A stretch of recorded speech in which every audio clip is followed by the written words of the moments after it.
If your coffee is perfect this morning, you're winning. If your plant survived another week, you're winning. Tiny wins, big smiles, let's celebrate them. Give yourself a 1-minute victory dance when you finish a small task. Send a photo to a friend when something simple makes you laugh. Create a tiny win jar, drop in a note for every little success, read them on a rainy day. Turn mundane chores into mini races and reward the winner with a treat. Start a 2-sentence journal entry each night. One small win, one tiny gratitude. These micro celebrations build momentum, brighten your day, and make life feel like a series of joyful checkpoints. Tiny wins, big smiles. Celebrate them now. If you liked our videos, please don't forget to subscribe to our channel. Kindness isn't just polite. It's a biochemical power move. And your body knows it, responding in powerful ways. Here's what's happening inside when you do something kind. First, your brain lights up like it's getting a reward. Dopamine spikes, so kindness literally feels good. Then oxytocin, the bonding hormone, rises. It's what helps you trust and connect more deeply with others. But there's more. Acts of kindness reduce stress hormones like cortisol, which lowers inflammation and protects your heart over time. Scientists have tracked people who give time, money, help to others and found better mental health, fewer depressive symptoms, and yes, longer lifespans. Even tiny actions count. A compliment, holding a door. A short text can trigger this chain reaction in both the giver and the receiver. So kindness is a win-win with receipts. Happier brain chemistry for you, stronger social bonds for everyone, and real health benefits that add up. Want a quick experiment? Do one small kind thing today and notice how you feel. It's free, fast, and scientifically smart. Bottom line, being kind isn't just moral, it's biological. Try it, and maybe you'll outlive your excuses. For more ways to improve your life, backed by science, subscribe to our channel. If you like our videos, please don't forget to subscribe. You ever notice how some people just seem to attract good things into their lives, while others seem stuck in a never-ending loop of bad luck? I used to think it was all about circumstances, luck, talent, maybe even destiny. But I realized there's a secret ingredient that's even more powerful. It's your mindset. Let me break it down. Positive thinking actually leads to positive results. It's simple, but it's not always easy. When I wake up and choose to look for the good even in a rough situation, suddenly, options appear where before I saw only walls. Challenges turn into opportunities. People start helping out. My energy lifts, and it's like the world is rooting for me. But flip the script. Let's talk about negative thinking. When I fall into that trap, expecting the worst, doubting myself, assuming things will go wrong, guess what? That's usually exactly what happens. My focus narrows. I miss out on solutions. Even small setbacks feel like disasters. It's not magic, it's science. The way I think shapes the way I act, and the way I act shapes my results. If I believe I'll find a way, I keep looking, I work harder, I stay open to new ideas. If I believe I'll fail, I probably won't even try. Or if I do, I'm already halfway out the door. Let me give you a quick example. Imagine you're preparing for a big test or a job interview. If you convince yourself you'll mess up, your nerves take over. You forget what you know. But if you believe you've got this, if you tell yourself you're ready, you walk in with confidence. You remember more. You do better. Now, I'm not saying positive thinking will magically solve all your problems. Life throws curveballs. Some days are tough, but you always have a choice in how you respond. You can choose hope over despair, action over defeat, growth over stagnation. So next time you catch yourself spiraling into negativity, hit pause. Ask yourself, what's one good thing I can focus on right now? What's one action, no matter how small, I can take toward a better outcome? Remember, your thoughts are like seeds. Plant positive ones, and you'll grow a life filled with opportunity. Your mindset is your superpower. Use it. Choose positive. Watch the results speak for themselves. Thanks for hanging out with me. If this hit home, don't forget to spread a little positivity today. You never know who needs it. Why are there not more people talking about how fear is your biggest unlock? I don't think people realize it's not about being fearless. It's about acting anyway. Every new beginning feels scary because it matters. But what if you leaned in just for a second? That tiny leap is where growth lives. Embrace it. Don't let fear talk you out of your next chapter. Start before you're ready. Your future is waiting, but you have to show up. Let's go. Let's go. Don't forget to subscribe. This is my moment, I own it, no more to say. I'm shining like a neon sign, confident and free, riding this wave of energy, just being me. With every step I take, I feel alive.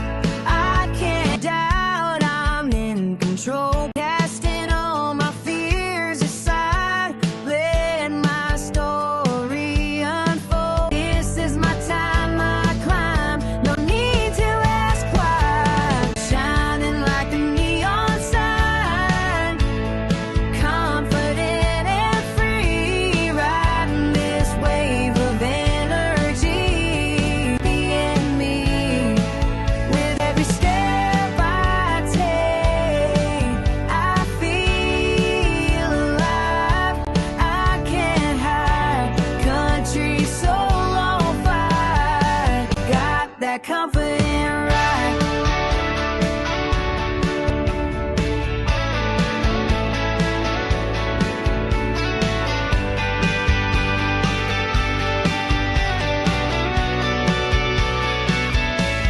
Strumming my guitar, singing loud, feeling proud. Every note, every line, standing tall in the crowd. This energy, this vibe, it's my country way. Confident and strong, I'm here to stay. So here I go, shining bright, embracing the night with country pride. I stride, feeling just right. Energetic and bold, my story's told. Confident and free, that's my soul's goal. Gratitude isn't pretending everything's fine. It's not ignoring pain.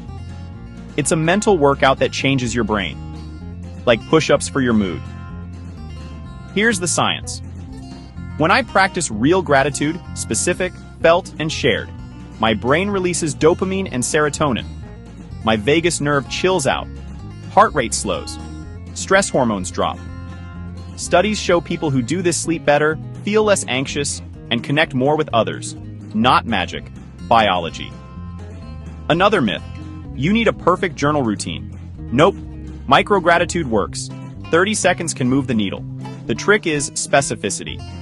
I'm grateful for coffee is fine. I'm grateful for the way that first sip warmed my hands and woke my brain hits your nervous system deeper. Try this with me today. Send one thank you text.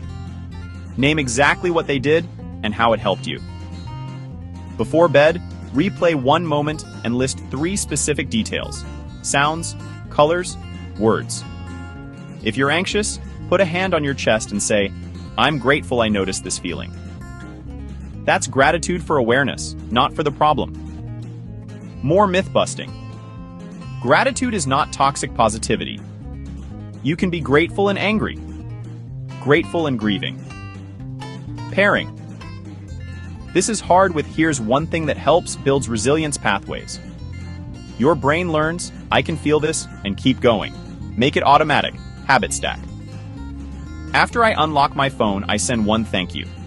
After I boil water, I name one detail I enjoy. Tiny, repeatable, sticky. Here's my favorite reframe: don't chase big wins. Savor small glimmers. The sun on your face, a message from a friend, a joke that landed. Gratitude doesn't make life perfect. It makes your brain notice what helps you live it. So today, pick one micro move. Then watch what changes. Inside first, outside next. Let me tell you about this fella I used to know. We'll call him Mike. Now Mike was sharp. He had ideas that could change the game, you hear me? When the boss would ask for a new plan, Mike's eyes would light up. He had the vision. He saw the whole thing, start to finish, like a movie in his head.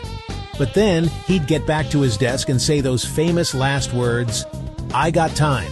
I'll start on that tomorrow."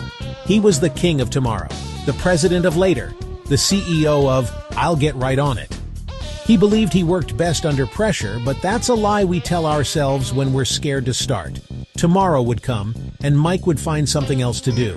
He'd organize his emails, he'd clean his keyboard, he'd go get a coffee, he'd talk to everybody in the break room for an hour. He was busy doing everything except the one thing that mattered, the big project, the thing that could get him noticed. It sat on the corner of his desk like a monster he was afraid to look at.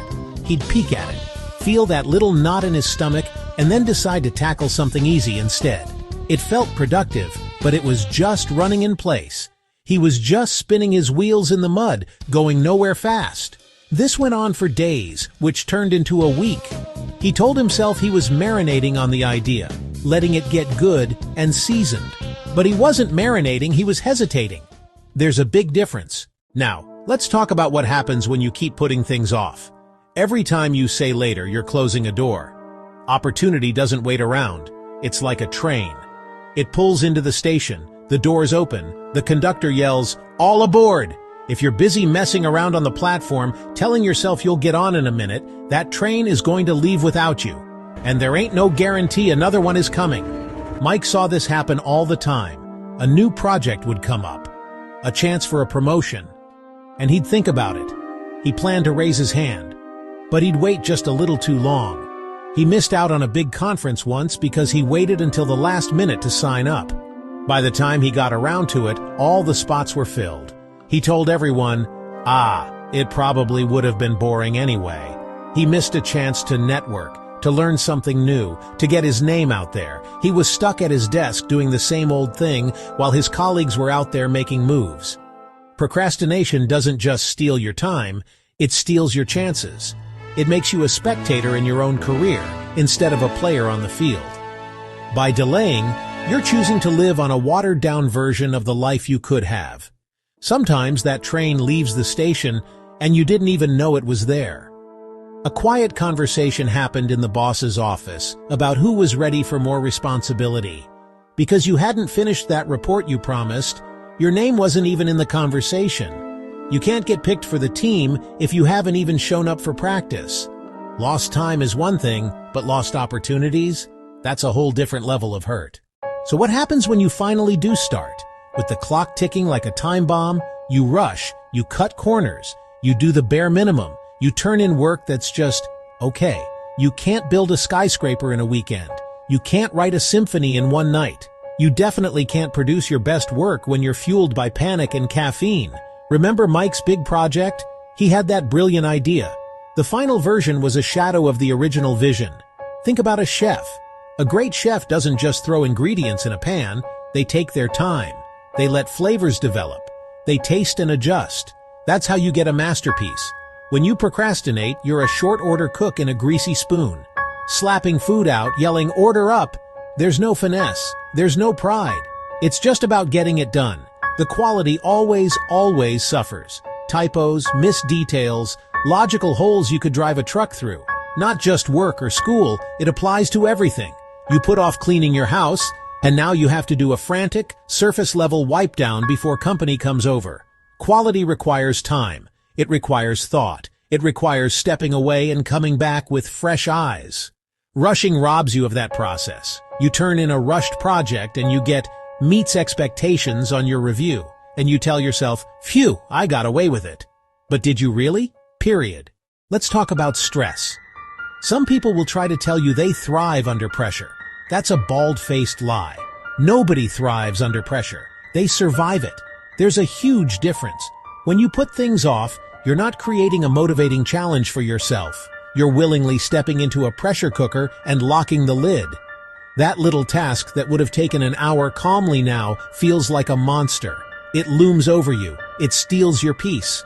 It wakes you up at 3 a.m. with your heart pounding. That ain't thriving, that's torture.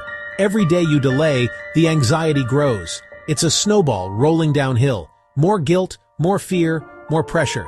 Soon it's a giant boulder hurtling toward you, and you're frozen in its path. This is how burnout happens. It's not just from working hard. It's from chronic gnawing stress of knowing you should be working but aren't. That mental weight is exhausting. It drains your energy before you even type a single word. This stress leaks into every other part of your life. You're snapping at your family because you're worried about a deadline. You can't enjoy a movie. You can't enjoy a dinner with friends. Long-term stress is a killer. It raises your blood pressure. It messes with your sleep. It makes you reach for junk food. You think you're saving effort now, but you're paying later with your mind and body. You gotta release that pressure before the whole thing explodes. You gotta release that pressure before the whole thing explodes. You can have a fancy degree on the wall and a resume as long as my arm, but honestly, your reputation walks into the room before you do. And nothing trashes a reputation faster than being unreliable. When you constantly miss deadlines or turn in sloppy work, you're sending a clear message to everyone around you. You can't count on me. People stop seeing your talent. They stop seeing your potential. All they see is the person who is always late, always scrambling, and always full of excuses. That becomes your brand. That becomes who you are in their eyes. They have a big, important client. Who are they going to trust with it? They're going to give it to the reliable person. You can be the most talented person in the building, but if people can't trust you to deliver, your talent means absolutely nothing. You've made yourself a liability. People see the pattern. After a while, they don't even get mad anymore. They just lower their expectations. And that right there is the saddest part. When people stop expecting great things from you, you're in deep trouble. Your reputation is your promise. When you say you'll do something, that's your word. Procrastination makes you a liar, and nobody wants to work with a liar. You become isolated. Your reputation is your currency in the professional world. Don't devalue it by being flaky. And don't think you're fooling anybody with your excuses. I was so busy, something came up, the dog ate my flash drive. People see the pattern, they know what's up. The things we procrastinate on are almost always the hard things, the challenging things, the things that force us to learn something new. It might be learning a new piece of software, tackling a complex problem, or preparing for a difficult presentation. These tasks are intimidating. They push us out of our comfort zone, and that can feel scary. So what do? We avoid them. We do the easy, familiar tasks instead, because it feels safe. But let me tell you something. Nothing great ever grew in a comfort zone. Every time you avoid a difficult task, you are robbing yourself of a chance to grow. You're choosing to stay stagnant while the world moves forward. Learning is like working out a muscle. It has to be challenged to get stronger. If you only ever lift the 2-pound weights, you're never going to build any real strength. That tough project you keep putting off is your 10-pound weight. It's the thing that's going to make you stronger, smarter, more capable. You have to be willing to be bad at something before you can be good at it. Procrastination keeps you permanently stuck in the bad at it phase. This creates a vicious cycle.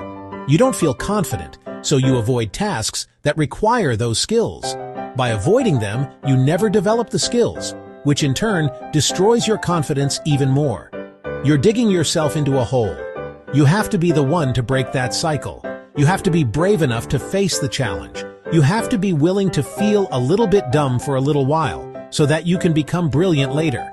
Don't let fear of the hard stuff keep you from the great stuff. You're choosing to stay stagnant while the world moves forward.